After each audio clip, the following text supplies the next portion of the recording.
Hi, everyone. Welcome to Yin.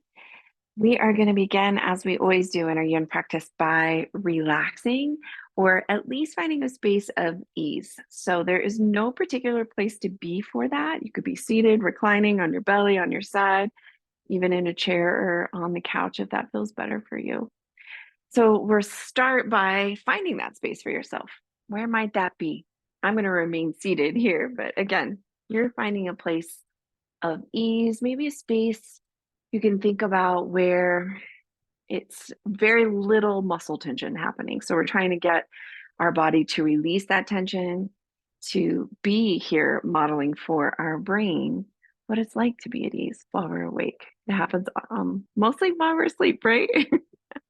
So settling into that space, grabbing any props you might need if you want something behind the head, something behind the knees, if you happen to be laying on your back. And as you are finding that settling space, if it feels helpful to you, taking a deeper inhale, and we can think about that exhale as exhaling into the weight of the body where you're connected to the floor. It's a very grounding exhale, just really to send it with your mind's eye into those spaces that you feel connected to.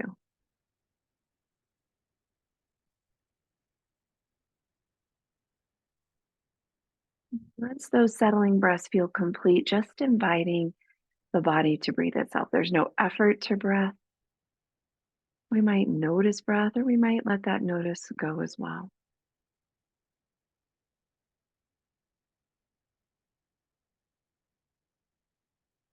And taking a moment here to tune into your physical body. And sometimes we have sensation in our body that is gaining our awareness immediately. Maybe as you're observing the physical body, something is arising as a sensation that you can check in with. It's also okay if nothing is coming in your notice or nothing is arising. Just allow yourself to be with what is. And as you may be noticing that sensation, try to remind yourself, if possible, to do it with curiosity, without self-judgment, maybe trying to help keep the story of how it came to be from, spinning around in the mind. We can ask questions that we would ask our best friend if they were trying to describe this sensation. Getting curious about it. What messages does it have for you? And are those messages valid? That's also something to explore here in the next minute or so.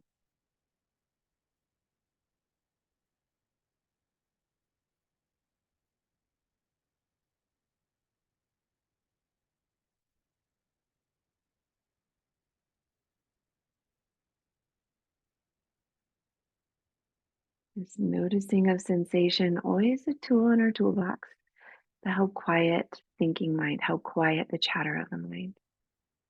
Also, very helpful in our yin practice, but there are messages, sensations that are arising that are telling you to take your practice in a different direction or to have some compassion or ease in the body.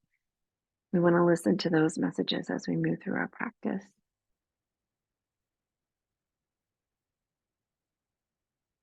Bringing some awareness to your breath.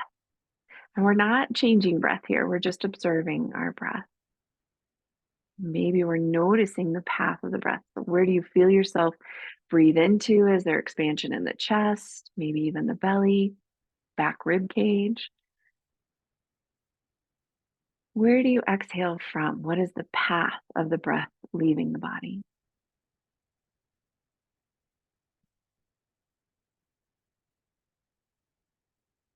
Noticing the inhale, noticing the exhale, sensations of where you feel the breath and the expansion and release.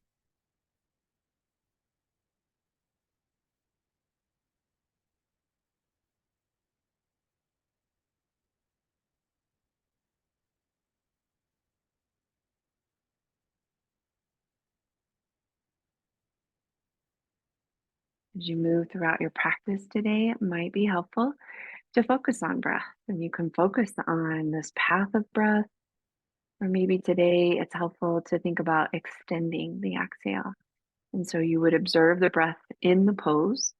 How many beats does it take you to breathe in? Take that average number of beats and exhale just for one or two extra beats. Not much more than that. We want to be careful not to spark either like an energized or an emergency response with the breath. We want our breath signal to the brain to be, I would like to be at ease.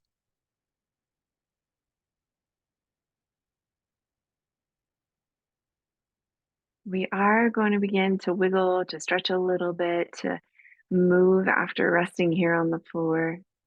We have some choices. So, anyone who finds being seated on the floor just really tough because of what's happening in the hip structure, and you get there and your toes are further away from you than closer to you, you might remain on your back.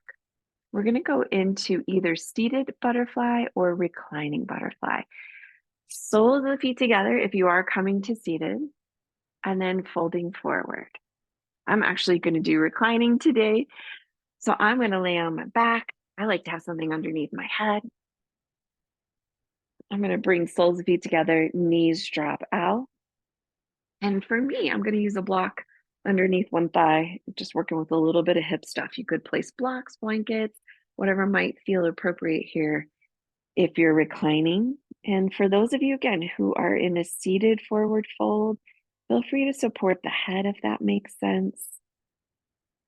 You could support it with blocks. You could support it with hands if the hands can reach the floor.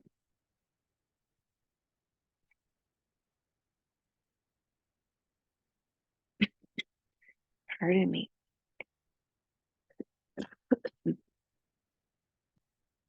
As you find yourself settling in, we might return to the couple of those skills where we're noticing sensation. Maybe we're noticing the path of the breath or using the slightly longer exhale. Working towards finding the stillness of the pose.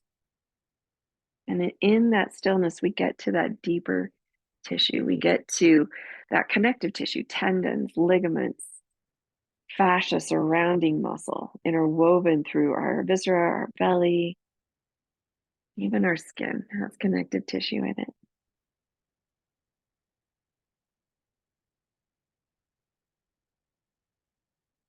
In that settled space and holding that stillness, we just want to make sure messages from the body don't indicate pain. If it's painful, that is a message, meaning we want to change what we're doing. You can either come out of the pose, make some adjustments, see if you can find stillness again. Nothing in our yoga practice, either here or our yan practice, should ever be painful.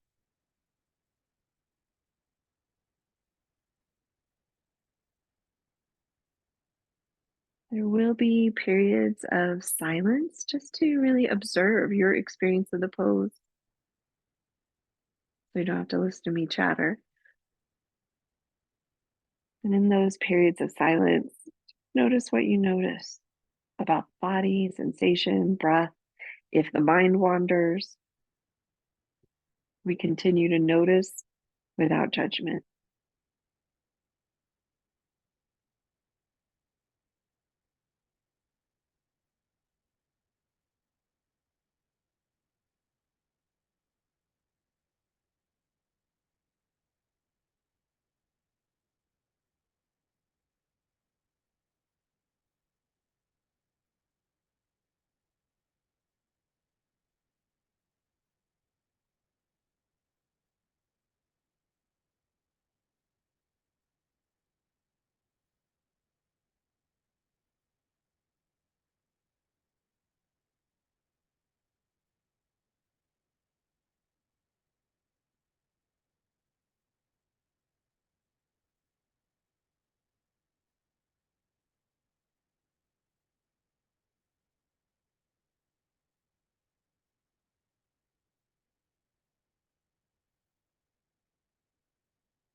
Noticing if your mind has wandered, And if it feels valuable to you, returning your attention to this physical body, to the breath. I always like to mention it's okay too if the mind wanders. Maybe we're here today just to simply relax and not have to think about anything. And if that's the case, inviting that mind to wander. Notice what you notice about that.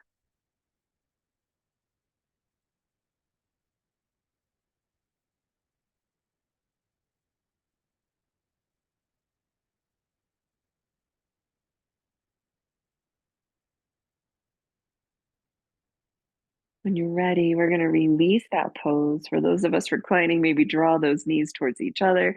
If you are in a forward fold, you may want to extend those legs as you restack the spine.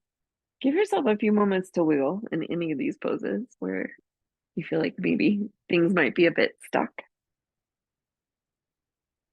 We're going to go into a shoulder release, and I'm actually going to those of you seated, you may want to stay seated. I'm going to go into a bit of a demonstration here. If the seated position is tricky, especially crisscross seated, you're going to remain on your back, and it'll be your right arm that reaches overhead. Now, I'm going to demonstrate with my left arm so you can see. So pretend this is my right arm, and then I'm going to look away from it. So my arm is overhead, and I look away from the right arm, which means you're going to be looking over that left shoulder. Leg position is up to you. Note that sometimes when your legs are fully extended, it can put a little tug on the low back. So it might feel better to have feet wide and knees towards each other.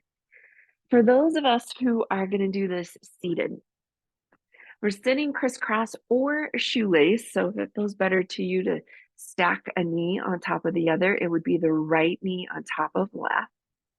And we are going to lean into that left side. So right knee on top of left, leaning into the left side. And I apologize here. I'm going to get all kinds of mixed up probably for if you're a visual learner.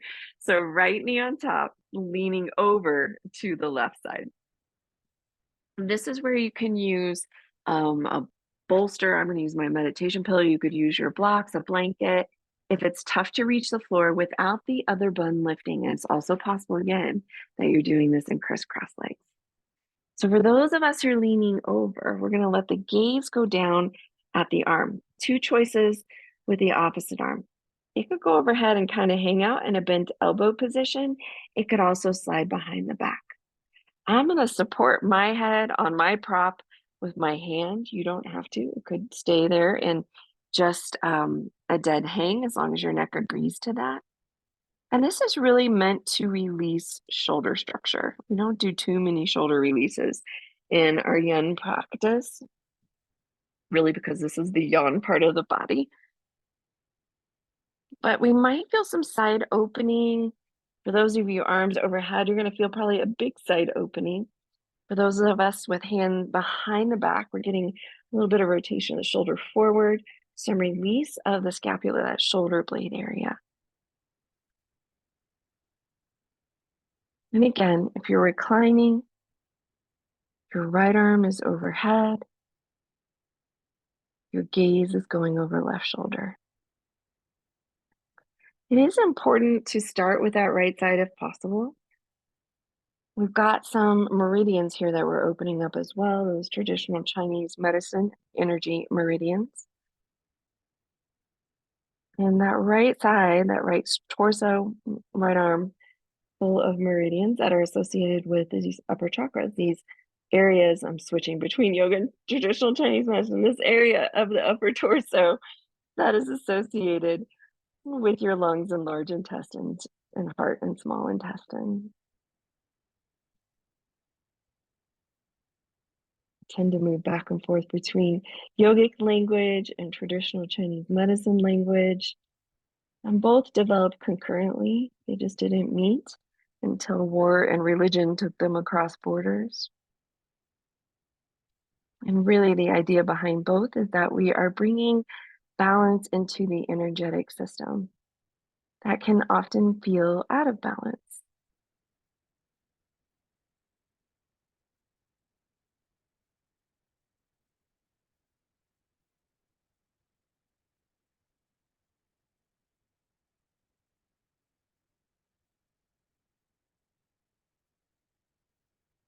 Okay, we again might focus on breath or body sensation.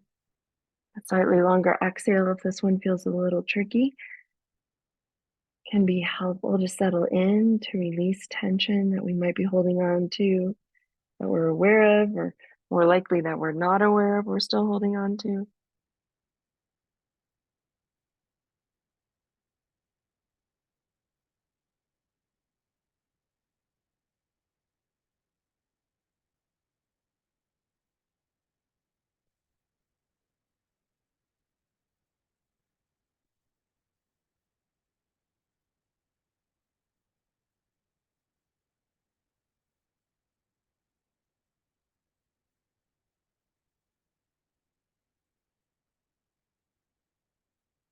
We're going to begin to release. It would take a little time here, maybe to counterbalance. You might twist if you're seated in the opposite direction just to open up some space in that side body. For those of you resting, definitely bring that arm down. Maybe stretch the legs if that feels good to you. Might even rock your head side to side.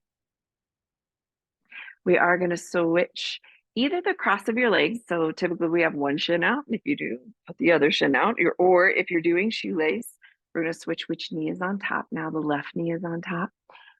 If you need a prop, grab it. We're going to lean on over to the other side, supporting the head. For those of you resting on your back, your left arm goes overhead now. Pardon me. And you're looking over your right shoulder. For those of us in seated, you get to decide if you want that arm to go overhead and hang out, or if you prefer it behind the back. Our gaze goes down towards the mat just to protect that neck, but also to get a little extra stretch through that neck.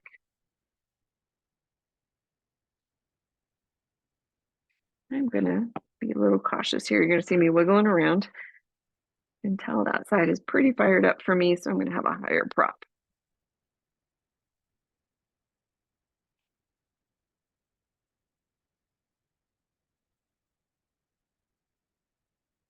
And we might notice as we settle into that stillness how the side feels compared to the other. We have a dominant side, or we're right-handed or left-handed, that we typically work more throughout the day. Sometimes that can feel tighter. We might have structural things going on with the bones and the shoulders and the rib cage and the pelvis that create a difference from side to side. That noticing is just getting to know the body, but also starting to hold these opposites, the left and right side, and eventually integrating those and holding those ideas or thoughts or beliefs, or in this case, physical left and right side together simultaneously.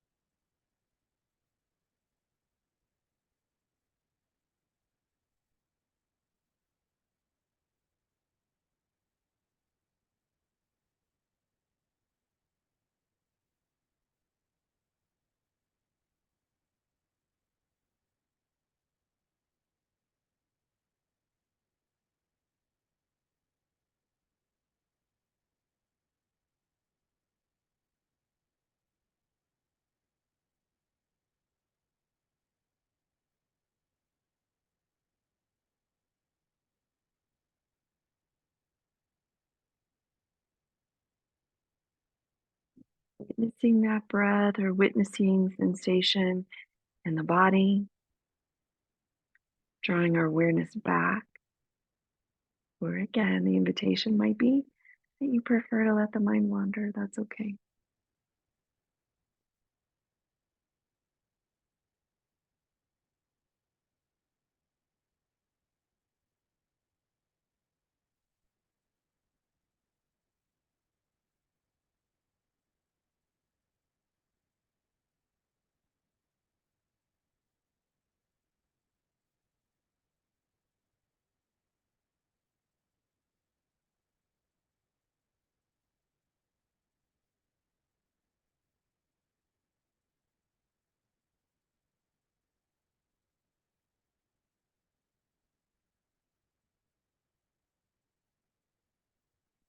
We're going to begin to slowly release the pose. This may again be a place where if you're seated, you might take an opposite direction twist. For those of you reclining, maybe it feels good to stretch legs.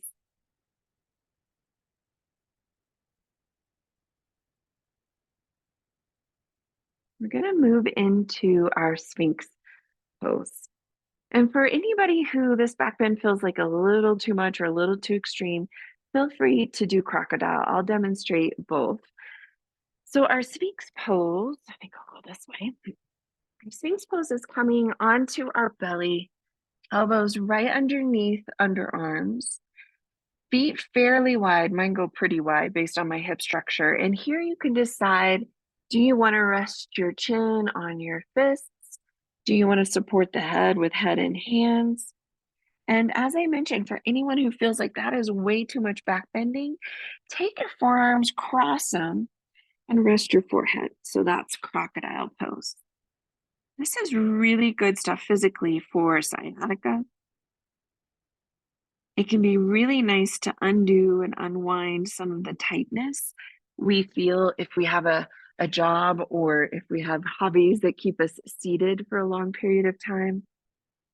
And as you can see, I'm going to grab a few things here just to place under my rib cage to take some of the burden off of the pressure of my shoulders. So if that is also the case for you, you might tuck something right underneath that heart center so your shoulders don't have to work so hard to hold you up here.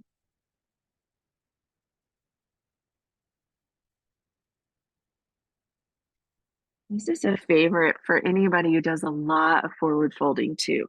So even including like hobbies, if you're a cyclist, this is a great one. If you're a gardener, if you're out doing a lot of things in the yard and folding forward, this is a nice counterbalance after all that work. Often it feels like it's pretty tight in our low back when we do that forward folding, and that's because we've shortened our iliopsoas, connected muscle here for our hip flexors. And we're just going to invite them to expand, to find some release. And as always, in yin, maybe a bit more ease. It may not feel easeful in the pose. Often we experience the tension, we experience the resistance, the discomfort. It can be uncomfortable. But in service, we hope of creating a little bit more mobility in the body with addressing this connective tissue.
Once again, bringing that awareness back.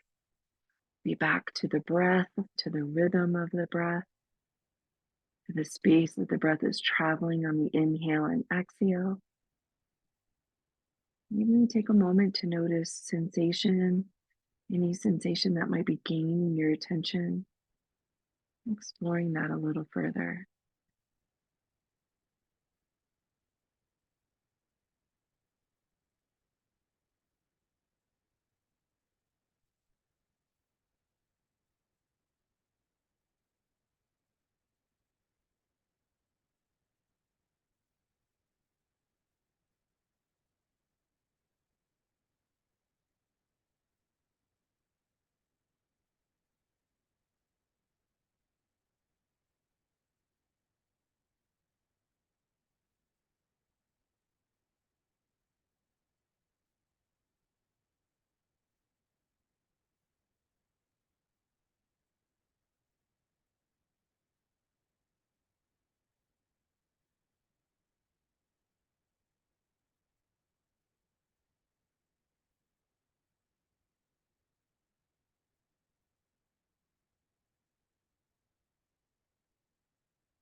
We're gonna release to our counter pose, which is child's pose, and we will be there for about 5 minutes.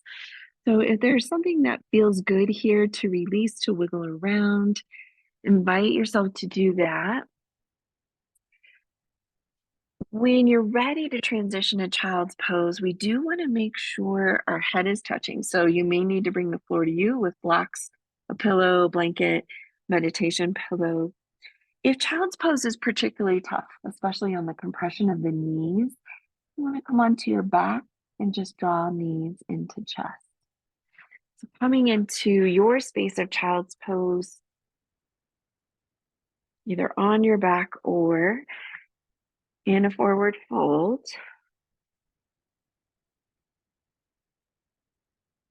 It's a nice counterbalance for that back bend, for all the compression.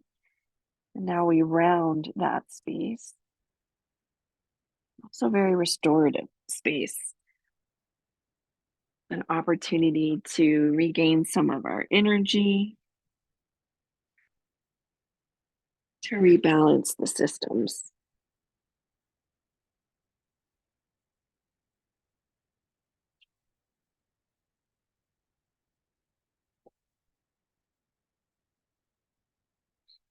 Mentioned for those of you resting on your back, you may want to have something behind the head, sometimes reaching for those knees, especially if hip structure is such that it's hard to get those thighs and knees close to you. We tend to overstrive with the head and the neck and the shoulders. And if we place something underneath the head, a blanket, a pillow, that can help alleviate some of that striving or the strain that's happening through shoulders, necks, and arms.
When you're ready, we'll start to release the pose.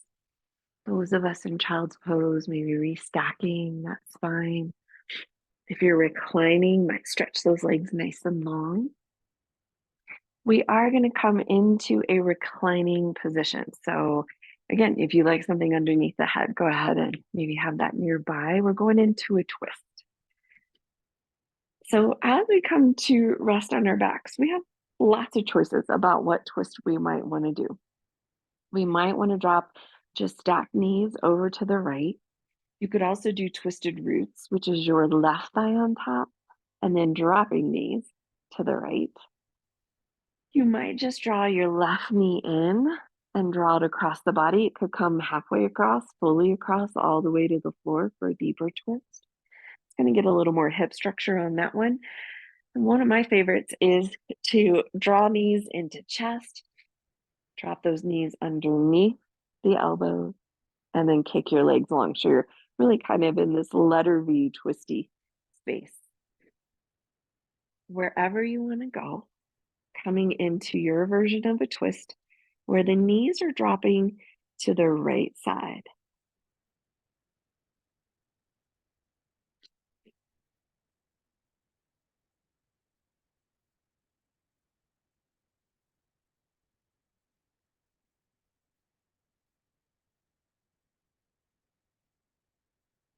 You might continue that focus on sensation in the body, maybe following the path of the breath or using that slightly longer exhale.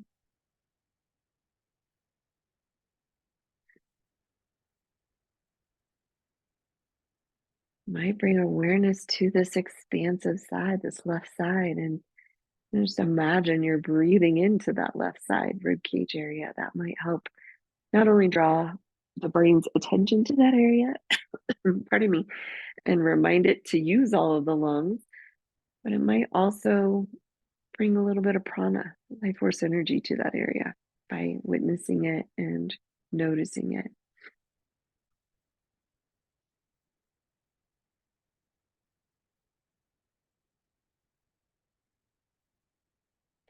I forgot to mention, if you choose and the neck allows, looking over the opposite shoulder, looking over that left shoulder.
We'll begin to bring our gaze and our knee back through center and taking a little time if you need a bit of stretching, a little wiggling, and noting that your sides don't have to match. So you can choose any twist on this side, doesn't have to match what we did on the right side, but the knees will be going over to the left side this time.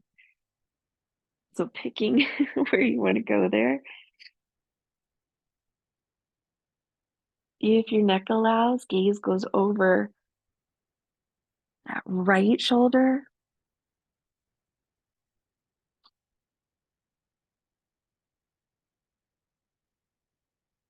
More opportunity maybe to notice the path of breath, notice sensation in the body, or even use that slightly longer exhale.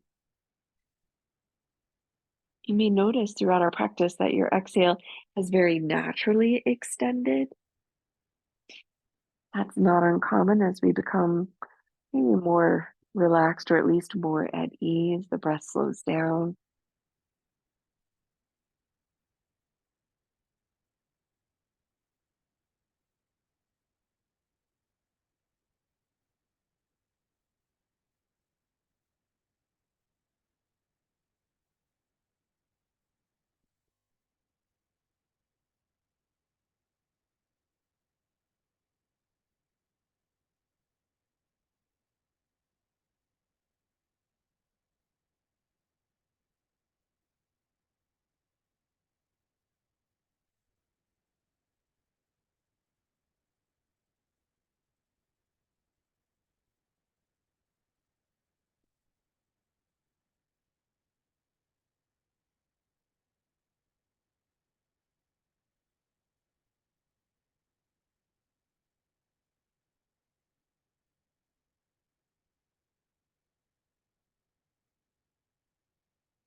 And as you're feeling ready, we're going to draw those knees and gaze back through center. I'm going to take a few moments here just to wiggle around. We are going to be settling into our final relaxation space. And because this is recorded, it's a little bit maybe shorter than if we were in person or actually on Zoom, but live. I want to give you some time to just be in relaxation. As you know, my favorite ideal length of time would be about 15 minutes to be here at the end in your relaxation space.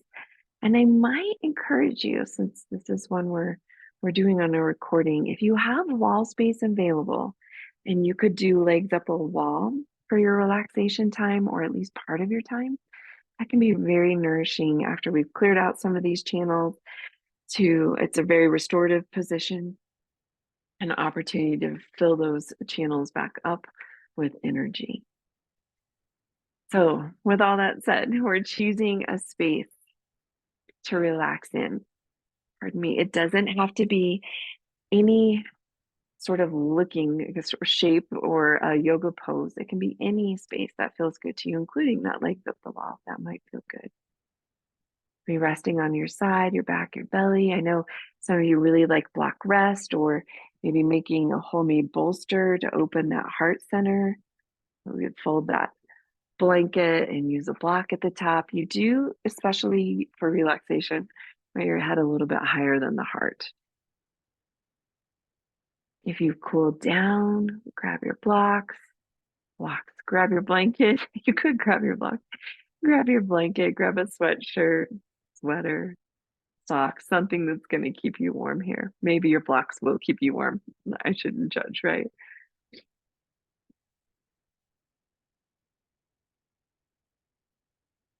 As you're getting settled in, if it's helpful, you might do a few of those deeper inhales, those longer exhales. And again, thinking about, as we did at the beginning of class, those exhales settling into the weight of the body where you're connected to the floor.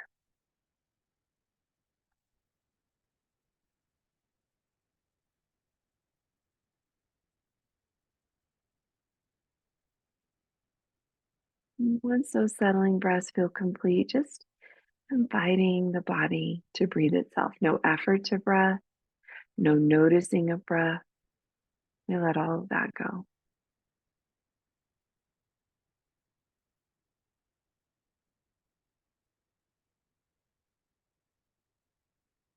We invite those longer pauses between thoughts. That might lead to a quieting of the chatter of the mind.